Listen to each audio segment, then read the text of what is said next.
왜 이단 교주는 유독 개신교 목사를 사칭하는지 거기에 대해서 살펴보겠습니다. 이단 교주 중에 자신을 교황이라고 하는 사람이 있습니까? 이단 교주 중에 자신을 신부나 수녀 아니면 추기경이라고 하는 사람이 있습니까? 이단 교주 중에 자신이 스님이라고 하는 사람이 있습니까? 물론 경우에 따라서는 그렇게 있을 수도 있겠죠. 그런데 지금 한국에 있는 이단 교주들은 대부분 자신을 목사, 교회, 기도원 이런 걸 사칭합니다. 왜 그렇게 되냐면은 사람은 인상이란 게 있어요. 전체적으로 받는 인상. 목사 하면 전체적으로 받는 인상이 어떻습니까? 단지 이단 교주로서 목사라고 하는 사람들에 대한 인상이 아니라 개신교 목사에 대한 사회적인 인상이 대체적으로 어떻습니까? 심지어 기독교 방송을 보더라도 목회자들이 말하는 걸 보면은 소위 말하는 말빨, 아주 재치있게 말하는 입담, 그리고 자신있게 상대방을 설득하려고 하는 그런 어떤 논리, 그걸 가지고 있지만 실제로 신학적 지식이라고 하면은 거의 대부분 갖추고 있다고 하기에 좀 민망한 수준입니다. 당연히 대학에서 수학을 배우게 되면 고등학교 때 배우지 않았던 다양한 공식들을 배우게 됩니다. 특히 미분 방정식 같은 경우에는 아주 복잡하게 도함수가 포함되어 있는 그런 방정식을 풀게 되는데 단순히 어떤 점을 찾는 것이 아니라 수식을 통해서 다양하고 복잡한 그런 그래프의 형태를 분석하게 되어 있습니다. 대학 공부를 하게 되면 당연히 고등학교 때는 배우지 않았던 아주 복잡한 내용을 다루게 되어 있습니다.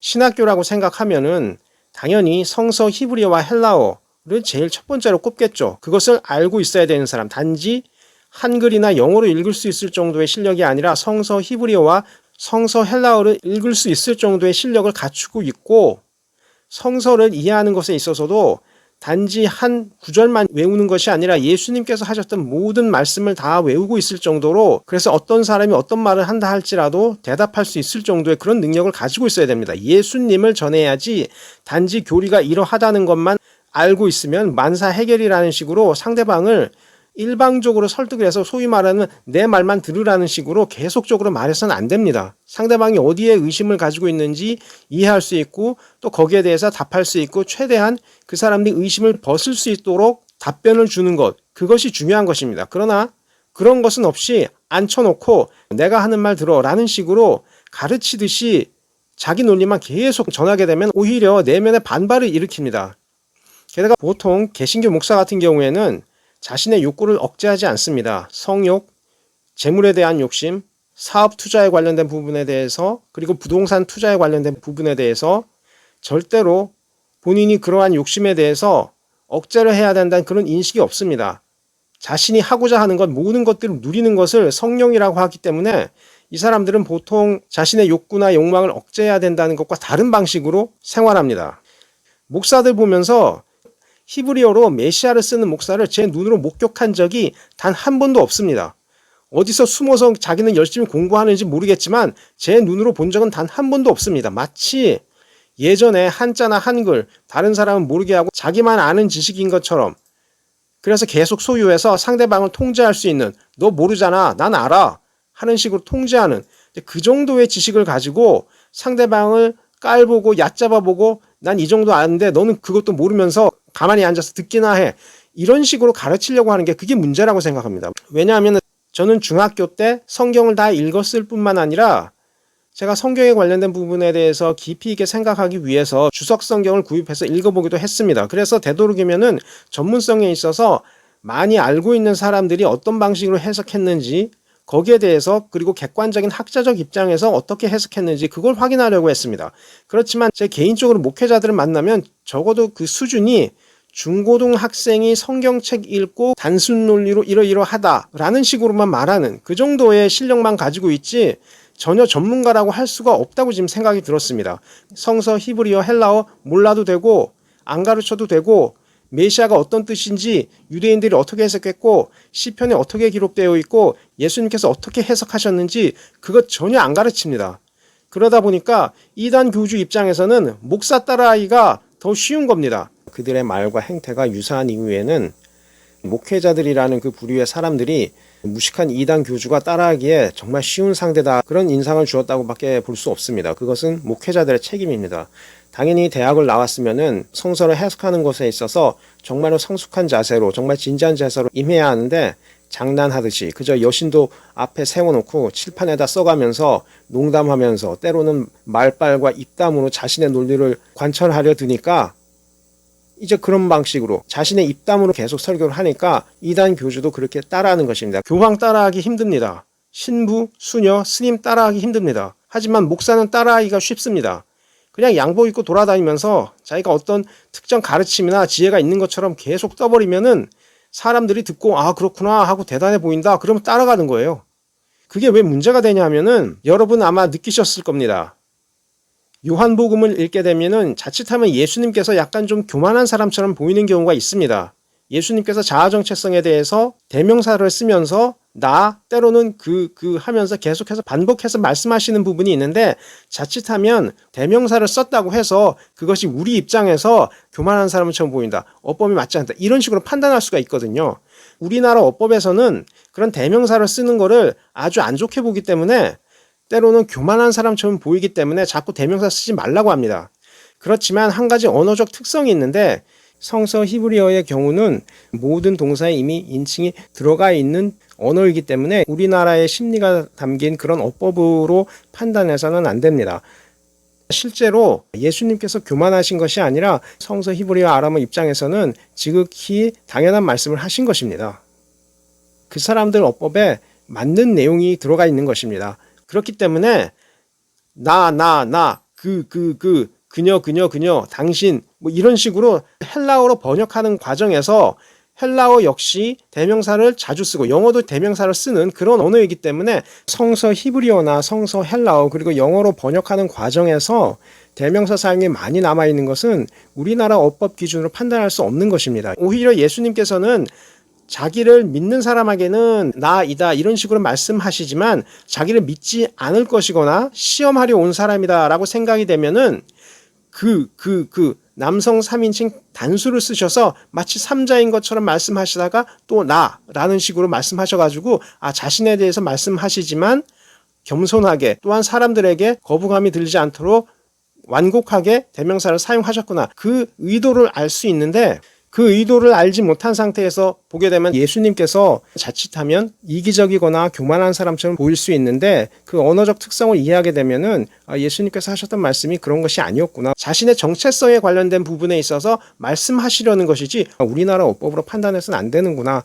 하면서 쉽게 받아들일 수 있었는데, 그 사실을 가르쳐주지 않은 것 역시 목회자들이 크게 잘못하는 것입니다.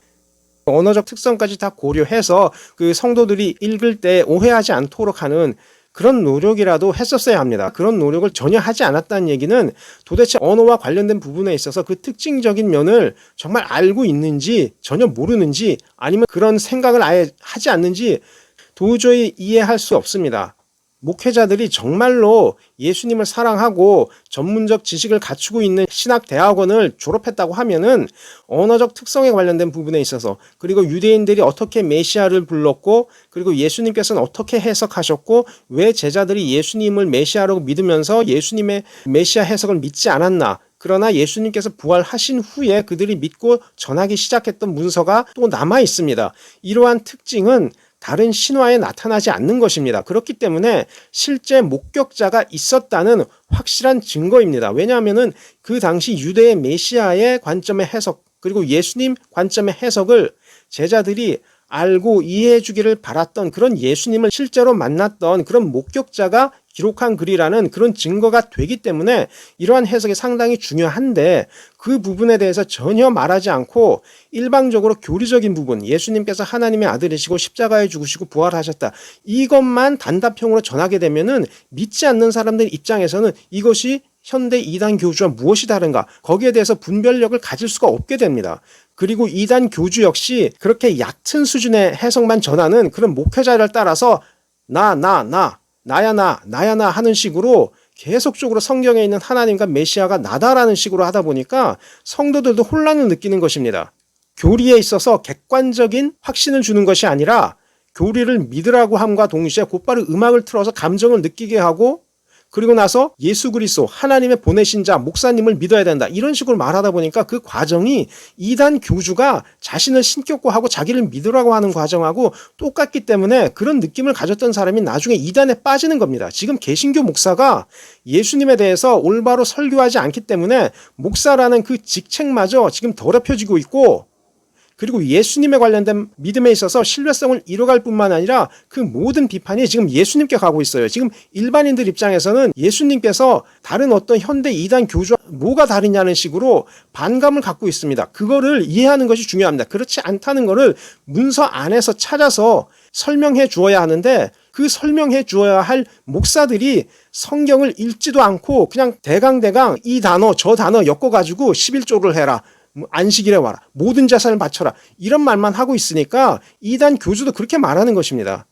예수님께서 하셨던 말씀 가지고 자기 배 채우는 목사나 이단 교주나 내가 같이 심판받는다고 계속 말했던 이유가 무엇이냐면은, 예수님께서는 그 당시 유대 종교 지도자들에게 종교적으로 억압을 당하고 가난한 가운데서 하나님께 바쳐야 된다, 기도해 주겠다, 그런 말을 하면서 가난한 성도들의, 과부의 돈을 훔쳐가는 그런 사람들을 예수님께서 비판을 하셨는데, 그 비판하신 면은 설교하지 않고 예수님께서 모든 재산을 바치지 않으면, 11조를 바치지 않으면 마치 저주가 내릴 것처럼 말씀하신 것처럼 오도를 해서 성도들의 돈을 목사가 갈취하기 때문에 예수님의 이름이 더럽혀질 뿐만 아니라 그러한 행태로 돈을 훔쳐가는 그런 목사의 행태를 따라서 이단 교주가 가세를 한 겁니다. 제가 비판하는 내용이 중복되거나 반복된다고 해서 혹시라도 똑같은 말을 계속 한다라는, 다 아는 말을 한다라고 싫어할 분이 있을 것 같아서 말씀드리는데, 한국 이단 교주와 관련된 문제에 대해서 그 심각성을 비판하다 보면은 어쩔 수 없이 부득이하게 기독교, 한국의 개신교 기독교 목사를 비판해야 되는 경우가 있습니다.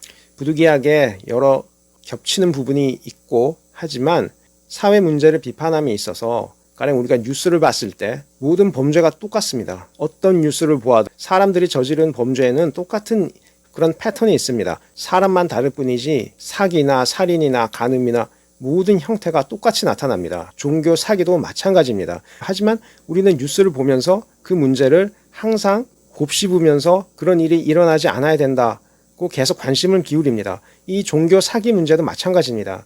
이단의 문제에 대해서 개신교교의 목회자하고 그들의 말과 행동과 상당히 깊이 연관된 상태에서 계속적으로 발생하기 때문에 사회 전체가 관심을 가지고 한시라도 감시를 늦추지 않고 방심하지 않고 이 문제에 대해서 깊이 있게 생각해 봐야 됩니다. 제가 예전에 CNN을 보면서 토요일이나 일요일에는 항상 짐 존스와 관련된 다큐멘터리 똑같은 거를 계속 방영했습니다. 계속 똑같은 거를 몇 년 동안. 그 사람들이 왜 그랬겠습니까? 똑같기 때문에 더 이상 말하지 말라 하는 사람은 인간 악에 대해서 모르는 것입니다. 왜 예레미야, 이사야, 에스겔 똑같은 비판을 했는데 우리가 그 선지자의 글을 계속 읽습니까?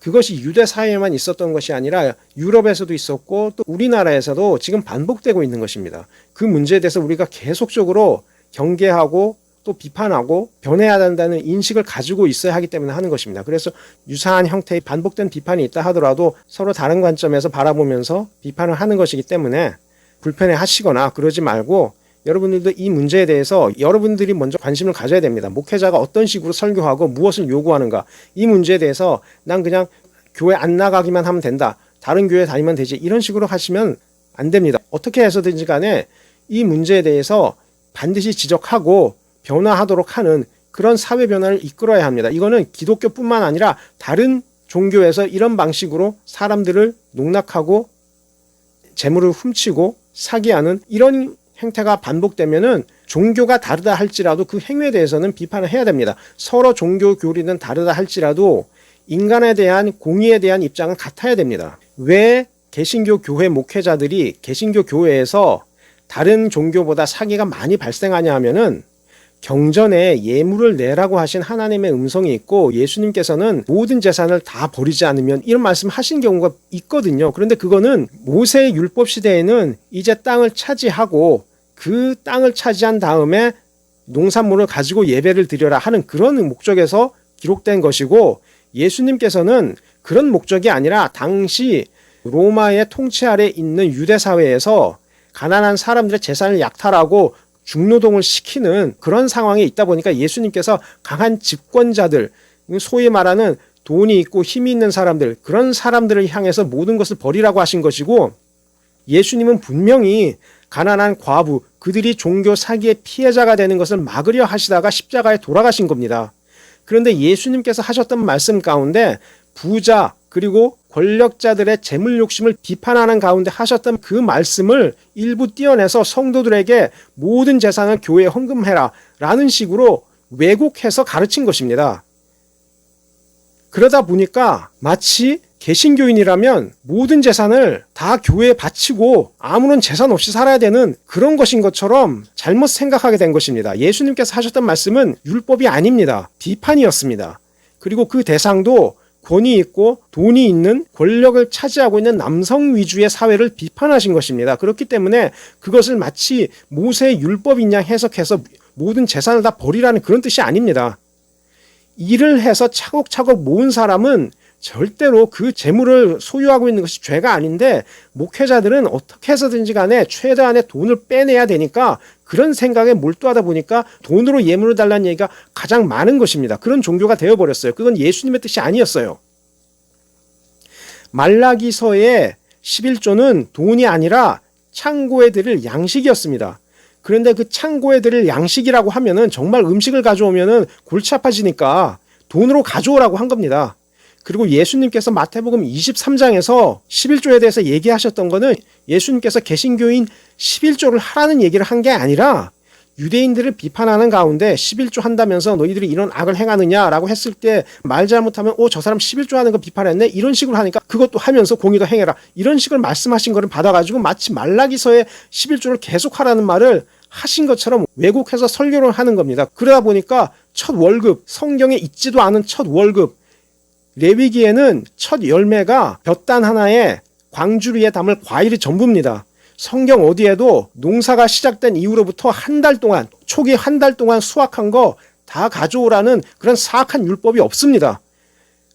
창세기부터 요한계시록까지 첫 월급을 예물로 다 달라는 그런 사악한 율법이 없습니다. 첫 열매는 볕단 하나에 광주리에 가득 담을 과일이 전부입니다. 설사 명확한 규정이 없다 하더라도 성경에는 아주 최소한의 첫 열매 예물만 기록되어 있는데, 한국 개신교 목회자들은 성경 어디에도 없는 최대한의 첫 월급을 한 달 동안 일한 걸 다 달라고 하니까 이게 어떻게 된 겁니까 도대체. 성경 어디에도 이런 말이 없습니다. 그렇기 때문에 왜곡입니다. 왜곡. 교리만 왜곡하면 이단이 아니라 예물도 왜곡하면 이단입니다. 그렇기 때문에 지금 한국 개신교 교회가 가고 있는 길은 하나님의 뜻이 아니라 광야에서 예수님을 유혹했던 그 영을 따라서 살고 있는 것입니다. 다만 이단 교주가 교리에 있어서마저 망상적인 사고를 가지고 교리를 해석한다고 해서 개신교 교회 목회자와 다른 것이 결코 아닙니다. 돈에 있어서는 똑같다는 말을 제가 반복해서 할 것인데, 비록 그것이 지겹고 반복된다 하더라도 계속하는 이유는 보이스피싱이 다르지 않습니다. 모든 방송 3사에서 비판하는 보이스피싱은 다 똑같습니다. 지겹다고 방송하지 말라는 사람 없습니다. 살인자, 강간범, 사기꾼들 다 똑같습니다. 똑같기 때문에 방송하지 말라고 하는 사람 없습니다. 기독교에 관련된 사기, 개신교 목사든지 이단 교주든지 비판할 때는 계속 반복적으로 해야 되고, 설사 그 종교 사이가 약화된다 하더라도 반복되지 않도록 계속해서 방송해야 됩니다. 제가 말씀드렸듯이 CNN에서 계속적으로 방송을 했던 이유가 무엇이었겠습니까? 다음 세대 그것이 반복되지 않도록 그걸 인식하도록 해야 하는 것입니다. 그렇기 때문에 제가 이 일을 하는 것이니, 개신교 목사나 이단 교주의 비행에 대해서 비판하는데 많은 유사점이 있다 할지라도 여러분께서 양해해 주시기 바랍니다. 지금 이 상황을 정말로 해결하고 싶다면 목회자들 여태까지, 내가 항상 하는 말이지만 여태까지 모은 돈, 자기 계좌에 있는 돈 모두 교회에 헌금하시고, 이 땅에 이단 교주가 왜 생겼는지 학문적 입장에서나 그리고 깊이 있는 신앙에 있어서나 본인 스스로도 성장하지 않았고 자기를 성경에 있는 누구라고 계속적으로 동일시하고 돈을 사기한 바로 목사들 잘못입니다. 단 한 명이라도 자기 죄를 회개하고 진실한 마음으로 예수님을 전했다면 이런 일이 일어나지 않습니다. 설사 다양한 사람들의 많은 비판이 있었고 또 싫은 얘기, 좋은 얘기 하더라도 공개적인 토론을 하면서 예수님께서 어떤 분이신지에 대해서 말을 하는 그런 문화가 있는 서구 문화가 이런 이단의 문제에 대해서 조금은 안전한 이유가, 적어도 그 대화를 하는 가운데서 예수님이 누구인지에 대해서 확실히 알 수 있는 그런 기회가 주어지기 때문입니다. 게다가 그런 대화하는 가운데서 누가 내가 예수 그리스도를 믿는 목사이니 나한테 헌금해라 이런 말을 하겠습니까? 어떻게 예배를 하는 가운데 이방인 목사가 예수님께서 하셨던 말씀을 따와가지고 헌금을 교회에 하라는 말을 할 수 있습니까? 어떻게 그 사기를 치는 사람들이, 대학을 나왔다는 사람들이 공부는 하지 않고 알았어야 할 히브리어 헬라어는 모르고 예수님께서 어떤 마음을 가지고 계셨는지 설명도 하지 않으면서 자기 배를 채우는 그런 돈에 대해서 집착을 합니까? 그러니까 이단 교주가 계속 목사 행사하면서 메시아 하나님 하면서 돈을 훔쳐가는 것입니다. 이 모든 문제가 지금 한국 개신교 목사의 잘못이에요. 이거를 확실하게 짚고 넘어가고 반드시 회개해야만이 한국의 이단의 문제가 해결이 됩니다. 그렇지 않으면 절대로 해결되지 않아요. 한국 개신교 목회자가 이단의 생성 뿌리예요. 이단교의 생성 뿌리가 개신교 목사의 무능과 무지에 있어요. 그리고 이기심, 그걸 회개하고 돌이키지 않으면 이단의 문제 해결할 생각하지 마세요. 뿌리는 개신교 교회 목사예요.